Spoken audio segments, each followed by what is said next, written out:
ኤርሚያስ ኤደንን አስደበደባት። ወይዘሮ ገነት ኤርሚያስን ከፊት ለፊት ገጥማ ለፖሊስ አመለክታለሁ በህግ እጠይቃለሁ ብለው ስለነበረ አርፈሽ ብትቀመጪ ይሻልሻል፣ ያለበለዛ ራስሽ ነሽ የምትጎጁ ብሎ ዝቶባት ነበር። ነገር ግን ወዲያውኑ ደውላ የኮኪ እናት ኤደን መጥታ ብር አምጡ እያለች እያስቸገረች ነው፣ ችግር ፈጥራለች ብላ ትደውልለታለች። እሱም እናቷ እዚህ እኔን እያስቸገረችኝ ነው፣ ቆይ ይጠብቋታል እያለ እየዛተ ነው። ሀቤን ኑሃሚ የማታውቀው ጉድ። አቶ ተሰማም አሁን ኤርሚያስ ጥሩ መልካም የዋህ ቅን እንደሆነ አድርጎ ነው የሚያስበው። ልጁን ኮኪን ከቤቱ አምጥቶ ስላስቀመጠ መንገድ ላይ ወድቃ ስታለቅስ ስላገኘኋት ነው ብሎ ሲላቸው፣ አንተ ምን አይነት ቅን መልካም የዋህ ነህ? ከቶ ለስንቱ ሰው መልካም ሆነ ትዘልቀዋለህ? በጣም ይገርማል እያሉ ነው። እሱም ከነሱ ጋር ቁጭ ብሎ እየተጫወተ በጣም ይገርማል። እኔ እስከ ዛሬ ድረስ እንደዚህ አይነት ቤተሰብ ሰብሰብ ብለን እያወራን እየተጫወትን እየሳቅን ማየት እፈልግ ነበር። በጣም ደስ ብሎኛል። አሁን እኔ መውጣት አለብኝ። ኑሃሚን የምትፈልጊው ነገር ካለ ፍሪጅ ውስጥ አለልሽ ብሏት ነበር የወጣው። ሰላም ጤና ይስጥልኝ ውድና የተከበራችሁ ውድ የቻናሌ ቤተሰቦች በያላችሁበት የዓለም ዳርቻ ሰላማችሁ ይብዛልኝ። ስለመጣችሁ ከልብ አመሰግናለሁ። የተለመደውን ላይክ እና ሰብስክራይብ እያደረጋችሁ ቤተሰብ እንድትሆኑ ቪዲዮውን እስከ ፍጻሜው በመከታተል አብራችሁን እንድትቆዩ በአክብሮት እጋብዛለሁ። አመሰግናለሁ። እንግዲህ ኤደን ተደብድባ መጥታለች። ኤደን ገንዘብ እፈልጋለሁ ያለበለዛ አዋረዳችኋለሁ፣ ፖሊስ አመጣለሁ እያለች ስለነበረ እናትየውም ኤርሚያስን ፊት ለፊት ገጥማ በህግ እጠይቃለሁ ስትለው አርፈሽ ብትቀመጭ ይሻልሻል፣ ከኔ ይልቅ ራስሽ ነሽ የምትጎጂው እያላት ነበር። እሷ ይህን ነገር አልሰማችም። ልጅቷም በነጋ በጠባ እየመጣች የኮኪን እናት ብሩን ካላመጣችው እኔ ቀለል ያለ ብር ሳይሆን ጠቀም ያለ ብር ነው የምፈልገው እያለች ነው። ከዛም ባለፈ እንግዲህ ኑሃሚን እንደሷ ስላልሆነችና እንደሷ ስላልተደፈረች እሷ ጋር የደረሰው ዕጣ ኑሃሚን ጋር ስላልደረሰ ኤደን በጣም ተናዳለች። ኑሃሚን መበቀል ትፈልግ ነበር። ኑሃሚን ከመጣች በኋላ ነው ህይወታችን እንደዚህ ምስቅልቅሉ የወጣው ብላም ስለምታስብ ስለዚህ እሷን መበቀል ትፈልጋለች፣ ወይም እሷ የቀመሰችውን ጽዋ ለኑሃሚን ማቅመስ ትፈልጋለች። ግን እስካሁን ድረስ አልተሳካላትም። እናም እንግዲህ የሄደች የምጨቀጭቀው የኮኪን እናት ነው። የኮኪን እናት ደግሞ ምንም አቅም የላትም። የምትተዳደረው በኤርሚያስ ስር ነው። ኤርሚያስ ደግሞ ትልቅየውና ዋናው የዚህ ስራ ደላላ በሉት እሱ ነው። ዋናው የሚያሽከረክራቸው እሱ ነው። የኮኪን እናት ራሱ በጣም ነበረ ሲጮህባት የነበረው። እንደውም ከዛ አካባቢ ያው እናቶ ተሰማ ወይም ደግሞ እነ ኑሃሚን እዛ ስለተከራዩ አሁን የኮኪን እናት እዛ እንድትወጣ አድርጓታል። በነገራችን ላይ ኤርሚያስ በጣም ከሚገባው በላይ ጨካኝና ክፉ አረመኔ ሰው ነው። ለምን ካላችሁኝ ህፃኗ ኮኪ እዛ ውስጥ ተዘግቶባት የምትውልና እናቷ ዘግታባት የምትውል ሴተኛ አዳሪ እንደሆነች ያውቃል። ስለዚህ እቺን ህፃን ልጅ እየጨከነ ወይም ደግሞ በራሱ በዚች ምን የመሰለች ቆንጆ የህፃን ልጅ እየጨከነ አባት ለማንም መልካም ይሆናል ብዬ በፍጹም አላስብም። አሁን ለኑሃሚም ራሱ መቼውንም ቢሆን መልካም ይሆንላታል ብዬ አልጠራጠርም። ለአቶ ተሰማ መልካም ሆኖ ለመታየት እና ጥሩ ወንድ ወይም ደግሞ ትክክለኛ ወንድ መስሎ ለመታየት ከሱ ጋር ተኝቶ ደግሞ እሱ ብቻ አይደለም።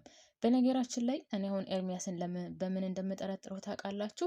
ምናልባትም ኑሃሚንን ከተዋወቃት በኋላ ስለ ማንነቷ ስለ ቤተሰቦቿ ካጠና በኋላ እሷን ወጥመድ ውስጥ ለማስገባት ያመጣው ነገርም ሳይሆን አይቀርም። ያው እሱ ያለችበት ሁኔታ ወይም ደግሞ የእነ አቶ ተሰማ ሁኔታ ችግራቸው አስገድዷቸው እዛ አካባቢ ቢሆኑም ነገር ግን ኤርሚያስ ደግሞ ይህን ነገር ተጠቅሞበታል። ለምሳሌ እዛ አካባቢ እንዲከራዩ ያደረገው እሱ ነው። እንደዛ ብቻ ማድረጉም ሳይሆን ኑሃሚንን ምናልባትም ኤደንን እንደዛ ካስጠመደ በኋላ ያው ሁለታቸው አብሮ ስለሚሰሩ ኤደንን እንደዛ ካስጠመደ በኋላ ኤደን ደግሞ እሷን እንድትበቀላት፣ ምክንያቱም ሁለቱ ጥላት ስለሆኑ እንደምትበቀላት ስለሚያውቅ ወይም ደግሞ በኑሃሚን ምክንያት ነው እዚህ ደረጃ የደረስኩት ብላ ስለምታመን ኤደን ስለዚህ እሷ እንደዚህ ከሆነች ኑሐሚንን ለመበቀል ደግሞ ትነሳሳለች ብሎ አስቦ ስለነበር መጀመሪያ ያጠመዱት እንግዲህ ኤደንን ነው። ኤደንን አጠመዱ፣ የሚፈልጉትን ገንዘብ አገኙ። ከዛ ሁለቱ አብረው ይሰራሉ።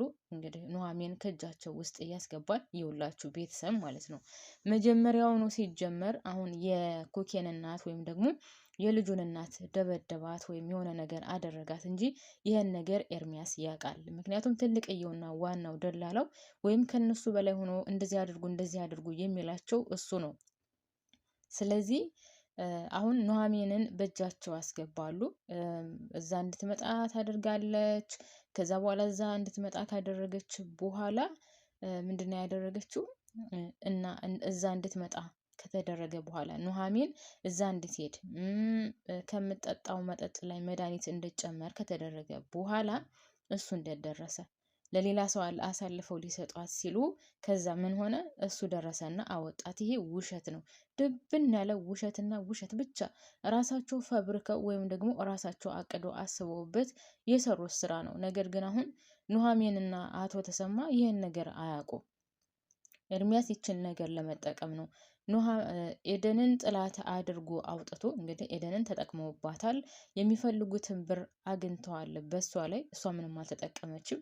ስለዚህ ኤደን ደግሞ ኑሐሚንን መበቀል ስለምትፈልግና እንደምትበቀላት 100% እርግጠኛ ስለነበሩ ምን ያደረጉ? በኤደን ኑሐሚንን አጠመዷት። አስባችሁታል?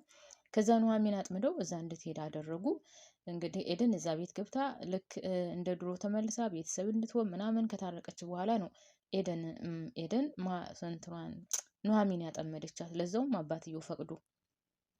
ከዛ እንግዲህ መጠጡን ጨምራባት ምናምን ለሌላ ሰው አሳልፈው ሊሰጧት ሲሉ ነው ኤርሚያስ ደርሶ ተብሎ እንግዲህ ኤርሚያስ ከቤቱ ወስዷት ከዛ አልጋው ላይ አሳድሯት ከዛ እሱ ደግሞ ከእሱ አባት ጋር አድሮ ምናምን ነገር የሌለ ድራማ ነው የሰሩባቸው። የእውነት ነው የምላቸው ቤተሰብ የሌለ ድራማ ነው የሰሩባቸው። እንግዲህ ያን ድራማ ከሰራ በኋላ ምንድን ነው ያደረገው? እሷን እዛ ቤት እንድትቀመጥ አድርጎ የኮኬን እናት እንድትወጣ አድርጓታል። የኮኬን እናት ደግሞ እኔ ቤቱን ለቅቄላለሁ፣ ነገር ግን ልጅቷን እኔ ምንም ላደርጋት አልችልም፣ እኔ አባቴ እያለች አላስቀምጥ ብላኛለች። ስለዚህ የአባትነትን ጉዳይ ደግሞ ከፈለክ ተወጣ፣ እኔ ልጅቷን ትቼ ወጥቼልሃለሁ ብለዋለች ማለት ነው። እሱ ምንም አይነት አማራጭ ስላልነበረው ልጅስ ታዲያ ምን ያለች? አባቴ የት ነው እያለች ነው ሲላት፣ አዎ አባቴ የት አለ እያለች ነው። እኔ ግን አባቷ እስካሁን ድረስ ማን እንደሆነ አልተናገርኩም። በቃ ልጅህን ውሰድና እንደፈለክ አድርግ ትለዋለች። ከዛም ባለፈ እንግዲህ ያው ኑሐሚን እንደምትወዳትና ከኑሐሚን ጋር በጣም ቅርርቦሽ እንዳላቸው እንደውም ቅመሜ እያለች እንደምትጣራት ትነግረዋለች። እንደዛ ከሆነ ልጄን ልክ እንደ ልጇ አድርጋ የምታሳድግልኝ ኑሐሚን ናት፣ ስለዚህ ለሷ እሰጣታለሁ ነው ብሎ ያስበው። እንግዲህ ልጁን እንድታሳድግለት ምን አደረገ? ልጁን አመጣ። ልጁን ያው እንግዲህ ትወዳታለች ኑሐሚን። ስለዚህ በፍጹም ለሷ ስትል መጥፎ ነገር አታደርግም። ከዛስ ምንድነው ያለው አማራጭ? ኑሐሚንን ታገቢኛለሽ ብሎ ወይም ደግሞ የጋብቻ ጥያቄ ጠይቆ እሷን እንደ ሚስት አድርጎ አስሮ ቁጭ አድርጎ ከቤቱ ልጁን እንድታሳድግለት ያደርጋል። ከዛስ አቶ ተሰማ ደግሞ ያው ስራ የለውም፣ ንብረቱ ሁሉ ክስርስር ብሏል፣ ከዛ ላይ በሽተኛ ነው። ስለዚህ ምንም የማያደርግ አንድ ምስኪን ሰው ነው። ስለዚህ ምንም አቅም የለውም። ምን ያደርጋቸዋል? በገንዘብ ያስራቸዋል። ኑሐሚን ቁጭ አድርጎ ሚስት አድርጎ ቁጭ አድርጎ ልጁን እንድታሳድግለት ያደርጋል። አባትየውም ስራ ስለሌለውም ንብረትም ምንም ስለሌለው ምንም መንቀሳቀስ የማይችል ሰው ስለሆነ ምን ያደርገዋል? እሱን ደግሞ በገንዘብ ያስረዋል ማለት ነው። ከዛስ እሱ መልካም፣ ጥሩ፣ ቅን፣ የሰው ሀሳቢ፣ የዋህ ሆኖ ይቀጥላል መልካምነቱ ማለት ነው። ነገር ግን ያው ጉዱ መጨረሻ ላይ መውጣቱ አይቀርም። ይህን ነገር ሲሰሙ እንግዲህ አቶ ተሰማና ኑሐሚን ምን እንደሚሉ ያው ሁላችንም አብረን የምናየው ይሆናል። ነገር ግን አሁን ኤደን ተደብድባለች፣ ብዙ ችግር ደርሶባታል። እንደውም እናትየው ለፖሊስ አመለክታለሁ እንደሰሩልኝ እሰራላችኋለሁ ስትል እናቴ በፍጹም እንደውም እኛ ነን የምንጎዳው፣ ለፖሊስ ካመለከትንና ከተከታተልናቸው ጭራሽ እኔንም አንቺንም ይገሉናል። ስለዚህ አርፈሽ ተቀመጭ እማዬ፣ በቃ እኔ መተኛት ነው የምፈልገው እያለች ነበር። ምክንያቱም እነ ኤርሚያስ ወስደው ደህና አድርገው ድብድብ አድርገው ነው የላኳት። እንኳን አይደለም ገንዘብ ልጠይቅ እንኳን አይደለም በህግ ልጠይቃቸውና ካጠገባቸው እንዳደርስ አድርገው ነው እንግዲህ ደህና አድርገው ሽት አድርገው የላኳት። ጭንቅላቷ እንዳለ ደም በደም ብቻ ነበር ማለት ነው። ቤተሰቦቼ በጣም ነው ያሳዘነችን። በነገራችን ላይ ያው መጀመሪያ ላይ የራሷ ጥፋት እንዳለ ሆኖ ነገር ግን መጨረሻ ላይ እንግዲህ ብር አገኛለሁ ብላ የገባችበት ትልቅዬ መዘዝና ችግር ይዞባት ነው የመጣው በህይወቷ ላይ ራሱ። እንግዲህ እናትየውም ምክንያት ያደረጉት ያው ኤደንን ነው ማለት ኑሐሚን ነው። እሷ ከመጣች በኋላ ነው ይሄ ነገር የተከሰተው፣ እሷ ናት የዚህ ሁሉ ምክንያት እያሉ አሁንም እንግዲህ ነክሰው የያዙት እሷ ላይ ነው። እውነትም ያው እንግዲህ ነገሩ የተከሰተው እሷ ከመጣች በኋላ ነው። አቶ ተሰማም ይህን ነገር ወይም ደግሞ እዚህ ነገር ውስጥ የገባው ወደ ፊልድ በብዛት ርቆ ስለሚሄድ፣ ስለዚህ ሁልጊዜ ርቆ ሲሄድ ደግሞ ኑሐሚንን እያስቸገሯትና በጣም እያሰቃዩት ስለነበረ በዛው ካጠገቧ ሆኖ ለመስራት ወይም ደግሞ ካጠገቧ ሳይርቅ ለመቀመጥ ፈልጎ ነው ከዚህ እዳ ውስጥ የገባው። ነገር ግን ያላሰበውና ያላቀደው ወይም ደግሞ ያልጠበቀው ችግር ነው የገጠመው፣ ለዛውም በራሱ ጓደኛ። በነገራችን ላይ እዚህ ድራማ ምን እንደሚያስተምር ታውቃላችሁ ቤተሰቦቼ? ምን ያክል ጓደኛ ማመንና አለማመን እንዳለብን ነው። አቶ ተሰማ እንግዲህ መጀመሪያ ላይ ከሚስቱ ጋር ሲማግጥ ያገኘው የራሱ ጓደኛው በጣም ከሚገባው በላይ የሚያቀርበው ጓደኛው ነው እንግዲህ ከወይዘሮ ገነት ጋር አብሮ ተኝቶ ያገኘው። ሲቀጥል ደግሞ እንግዲህ ይህን ነገር ያደረገው አቶ መኩሪያ፣ ይህም የልጅነት ጓደኛው ብዙ ነገር ያደረገለት ብዙ ዋጋ የከፈለለት ጓደኛው ነው እንደዚህ ህይወቱን ራሱ እንዳጣ ያደረገው፣ ከቤት ንብረቱ እንዲፈናቀል ያደረገው። ስለዚህ በተቻለን መጠን ሰውን ከማንም ከምንም በላይ ማመን የለብንም። በቃ ማንኛውም ሰው ከራሱ ውጪ ማንንም ማመን የለበትም። በቃ ራሳችንን ብቻ ማመን እንዳለብን ነው እኔ ከዚህ ድራማ ላይ የተመለከትኩት ማለት ነው፣ ወይም የተማርኩት። ምክንያቱም አቶ መኩሪያን ካያችሁት ማለት አቶ ተሰማን ካያችሁት ፊልድ ሲወጣ የራሱ ብዙ ነገር ያደረገለት ብዙ ዋጋ የከፈለለት እንደ ወንድሙ የሚያየው ጓደኛው ነው እንግዲህ ሚስቱን ሲያማግጥና ከሚስቱ ጋር መርፌና ክር ሆነው ያገኛቸው ማለት ነው። ከዛም ያንን እንደምንም ብሎ ዝም ብሎ አሳልፎን ነበር። ነገር ግን ከስንት ጊዜ በኋላ ደግሞ እንግዲህ ይህ አቶ መኩሪያ የሚባል ሰውዬ ለዚህም ብዙ ዋጋ እየከፈለለት ብዙ ያደረገለት አሁን ካለበት ቦታ እንዲደርስ ያደረገው ጓደኛው ነው እንግዲህ ይህን ነገር ያደረገው ወይም ደግሞ ባራጣ እንዲበደር አድርጎ ሁሉንም ነገር አሳጥቶት ህይወቱን ራሱ እስኪያጠፋ ድረስ ያደረገው ማለት ነው። እና ፈጣሪ ከመጥፎ ጓደኛ ይጠብቀን ወይም ደግሞ ከመጥፎ ሰዎች ይጠብቀን እንጂ ከራስ በላይ ማንም ሊታመን አይችልም። ቤተሰቦቼ ለማንኛውም እኔ እዚህ ላይ ያበቃለሁ። ስወዳችሁ እንደው ቤተሰቦቼ ላይክ ማድረጋችሁን አትርሱ። ባባይ